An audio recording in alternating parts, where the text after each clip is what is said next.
Hari ini saya akan bercerita tentang game design.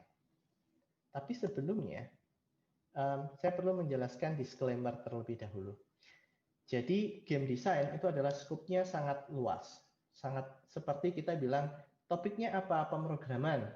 Tidak mungkin kita belajar seluruh informasi dalam pemrograman pada satu kesempatan saja. Butuh waktu yang panjang sekali untuk belajar pemrograman. Begitu pula dengan game design.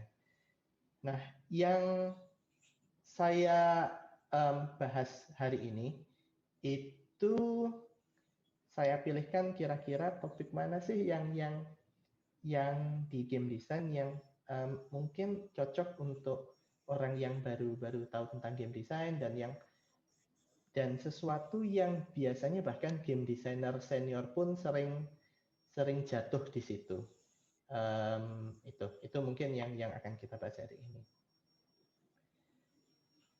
Oke, bentar. Oke, pertama-tama apa itu game design? Game design itu adalah proses pembuatan konsep desain untuk menciptakan experience dalam bermain game. Ini definisi saya sendiri ya. Jadi tujuan utamanya, keywordnya di sini itu adalah experience.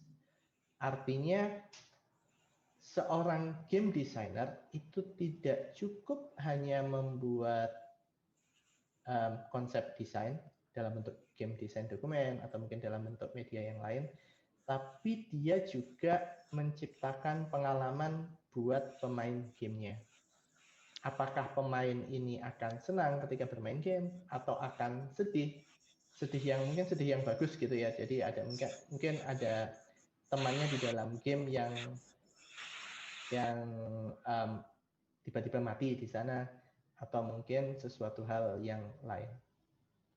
Tapi tujuan dari si game designer adalah menciptakan experience. Nah, game designer itu dia bertanggung jawab dua hal. Yang pertama dia membuat desain gamenya dan experience-nya tadi. Yang kedua adalah memastikan bahwa desain tersebut terimplementasi dengan baik di gamenya.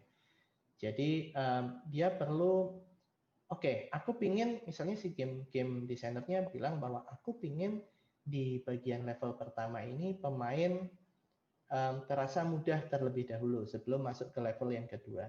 Nah, dia juga harus memastikan ketika game itu jadi apakah benar experience yang diinginkan sudah tercapai. Itu tugas dari game designer. Game designer itu bukan artis atau ilustrator, bukan writer, dan juga bukan produser.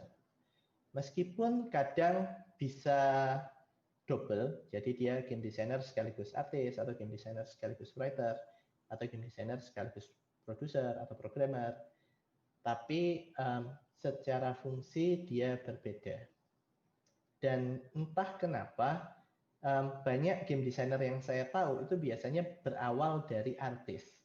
Itu masih menjadi misteri. Kenapa? Tapi seringkali seperti itu.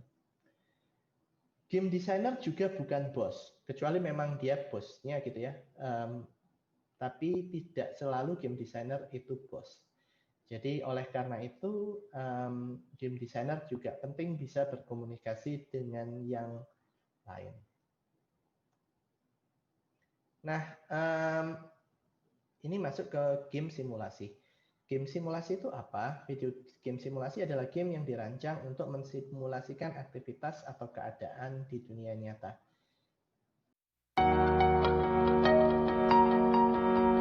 And ini kita memainkan koloni semut. Lalu ini ada SimCity 2000. Gamenya lumayan lama, jadi sebelum kalau sekarang yang rame namanya City Skyline atau ada SimCity Build, kalau nggak salah untuk mobile, zaman dahulu kala ada namanya SimCity 2000. Ini ada alien yang menyerang kota.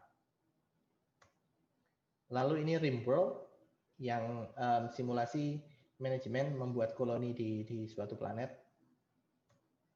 Lalu ini mungkin teman-teman juga tahu ini apa? Sims, ini The Sims 4. Lalu yang tidak terlalu manajemen, ini ada farming simulator, dan yang sedang saya mainkan sekarang Microsoft Flight Simulator 2020. Ini adalah beberapa contoh game simulasi.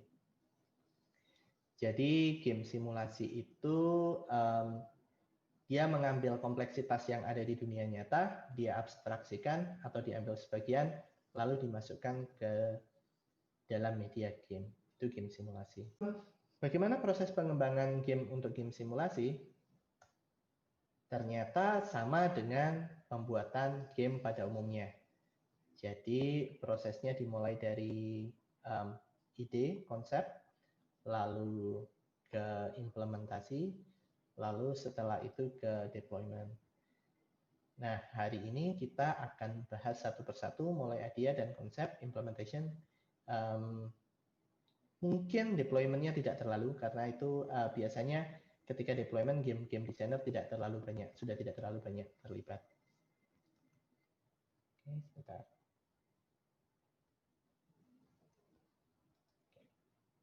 Yang pertama, membuat konsep.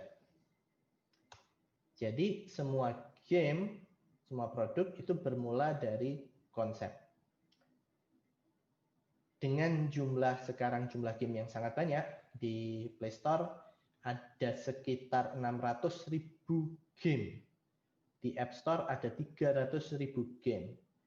Maka konsep ini penting untuk membuatnya unik dan menarik. Karena dengan konsep yang unik dan menarik ini, kita bisa lebih terlihat dibandingkan dengan game-game yang lain.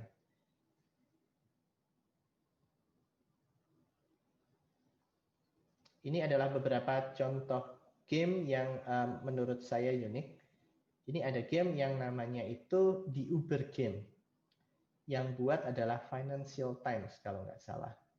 Gamenya gratis, tentang supir driver Uber yang isinya di dalam sini itu diinspirasi dari dunia nyata. Jadi ada yang kita harus bayar utang, ada yang mobilnya rusak, ada yang ada yang konsumennya rewel dan lain sebagainya. Ini di Uber Game. Nah, ini ada game tentang tipografi, namanya Typewriter. Jadi kita berperan sebagai titik 2 dan kita berjalan-jalan, melompat-lompat, menghindari rintangan, memecahkan puzzle sambil belajar tentang tipografi. Ada serif, sans serif, ada Gothic dan lain sebagainya. Ini terjual 200.000 kopi. Ada juga ini Surgeon Simulator yang dia diinspirasi oleh surgeon, dokter bedah. Nah, tentunya tidak seperti kondisi nyatanya, karena bisa dilihat di sini dia untuk membuka paru-paru itu dia menggunakan palu. Kalau di dunia nyata mungkin tidak sesadis itu gitu. Tapi temanya adalah tentang surgeon.